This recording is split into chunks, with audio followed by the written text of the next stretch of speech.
Chapter 9. I've never been so scared in my life.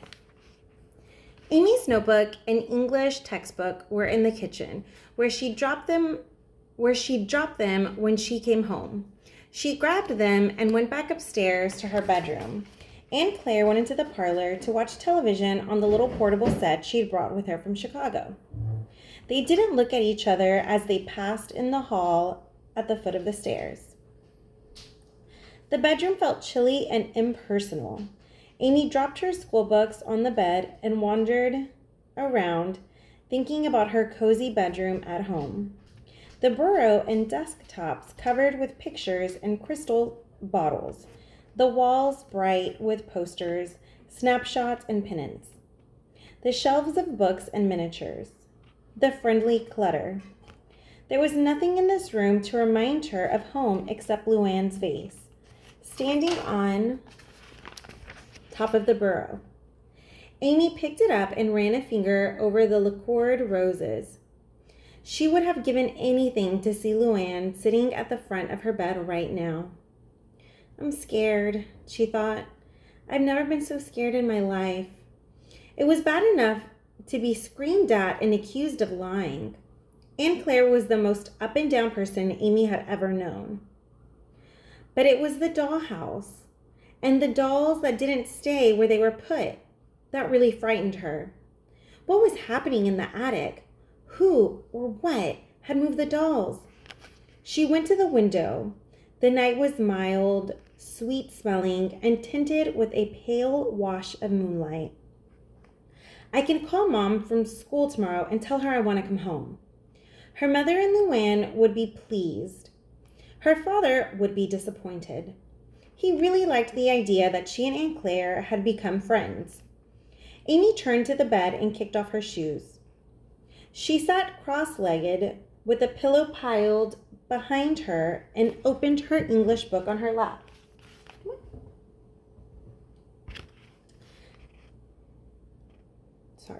But she couldn't concentrate on the assignment. The words ran together when she tried to read. Maybe the ghost, if there was a ghost, had a special reason for moving the dolls. If Amy went home, the reason would remain a secret. Aunt Claire would finish her work on the house and leave. She'd go on believing that Amy had lied about moving the dolls. If there was a ghost, it would be ignored. No one knows there's a mystery here except me, Amy thought, shivering. I have to stay, even if Aunt Claire hates me. Downstairs, the television murmured. A breeze lifted the curtains, and an owl hooted in the distance. Amy bent over her book and started to read again. The assignment was a detective story. She wished it were something else. A funny essay would have been nice. She was jumpy enough without reading about another dark old house full of secrets. An hour later, she closed the book. She'd jotted down the answers to the questions at the end of the story, and in the morning, she'd copy them over during her second-hour study hall. She undressed quickly. As she returned from the bathroom, the television clicked off downstairs. She heard Aunt Claire's light steps moving around the house as she turned on the lights. Amy closed the door of her room and jumped into bed, pulling the covers up to the tip of her nose. Sleep, she commanded herself. Don't think. Sleep. But sleep wouldn't come. She listened to her aunt come upstairs, heard her go into the bathroom, to the bathroom, and back to her room again. What was she thinking now? Maybe she was deciding how to get rid of a no longer welcome house guest? The owl hooted again, closer this time. Amy felt herself drifting, half awake, half asleep. Strange thoughts fluttered through her head. Scraps of dreams, bits of conversation. She saw Luann holding up a pot holder that glittered with gold threads and sparkled with diamonds. She saw Mrs. Peck, her arm around Luann's shoulders, motioning Amy to go away. She saw Aunt Claire standing in front of the house, her mouth open in a silent cry. Then she woke up. The breeze had died down, and the curtains hung motionless. Amy raised her head and looked around the room. Someone was at her door. She stared, wide-eyed, as the old-fashioned metal knob turned ever so slowly in the moonlight. Amy cowered under the covers. Her stomach churned. She squeezed her eyes shut, willing this to be another bad dream. But when she looked again, the knob was still turning. Something was out there in the hall, trying to get in. A crash shredded the stillness. Amy screamed, a shrill wail that seemed to come right from her toes. The door flew open. Aunt Claire stood there, looking like a ghost in her long nightgown. Her face was as white as the gown. Ooh, a simile. Aunt Claire, what's happening? Her aunt ran across the room to the window that overlooked the backyard. It's those blasted raccoons again, she said. 2 of them are running across the lawn. Amy sat, bolt upright in her bed, one fist pressed against her mouth. If she moved, she'd start screaming again. Amy, it's okay, really. Just raccoons prowling for their dinner. I warned you that it might happen. It's not just that. Amy's teeth were actually chattering. I saw the doorknob turn. Oh my.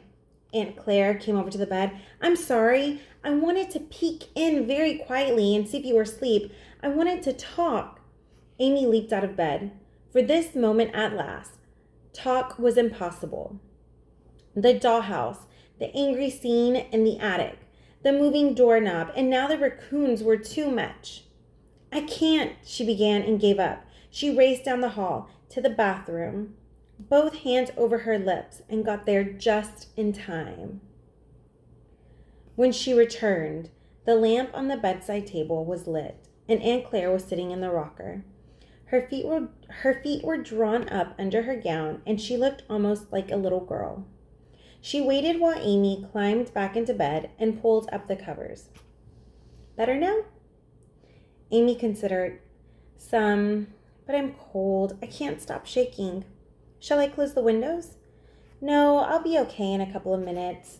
Amy remembered something her mother often said. I have a nervous stomach. Well, it's had plenty to be nervous about this evening, Aunt Claire said. I'm sorry I blew up at you, Amy. That's what I came to say, and scared you nearly to death in the process. I know I overreacted to the whole business up in the attic this evening. Amy took a deep breath. Aunt Claire believed she was telling the truth, after all.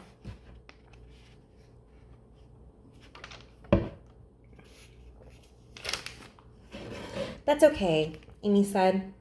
I just didn't want you to think I'd lie to you. Her aunt leaned forward. I don't want you to think you have to lie to me, she said. That's what's bad about all of this. We're friends. We should be able to be honest with each other. Aunt Claire didn't believe her. It's been such a dreadful long time since I was 12 years old, her aunt continued. Kids are different now. You see so much violence on television and the movies. I guess I can understand how you might be fascinated by what happened to your grandparents. It was just that seeing the dolls put into the room where Grandma and Grandpa were found that night brought back so much pain. She sighed. I really am sorry I made such a scene about it. Amy opened her mouth to protest. She changed her mind. If she denied moving the dolls again, it would only make Aunt Claire angry once more. I'm sorry too, she said. I know you want to forget all about that. Yes, I do. And not just for the obvious reasons, the ones you read about in the newspapers. This was a very unhappy house, Amy. At the time, Grandma and Grandpa were killed, and for quite a while before. I was engaged to a man they didn't like at all. He was several years older than I was, very handsome, very headstrong. Grandpa and Grandma didn't like him at all. And when he came to the house one night, they ordered him out and said I was never to see him again. I was furious. We fought for months. I kept on seeing him secretly. Then came home to their lectures. It was awful. She had tears in her eyes. I told them I hated them, she said in a whisper. They died thinking that was true. Amy sat up. Oh, but they didn't believe that, she said. People say lots of things they don't mean. I do when I'm mad at my mother, but she knows I'm sorry later. You can't blame yourself. After all this time?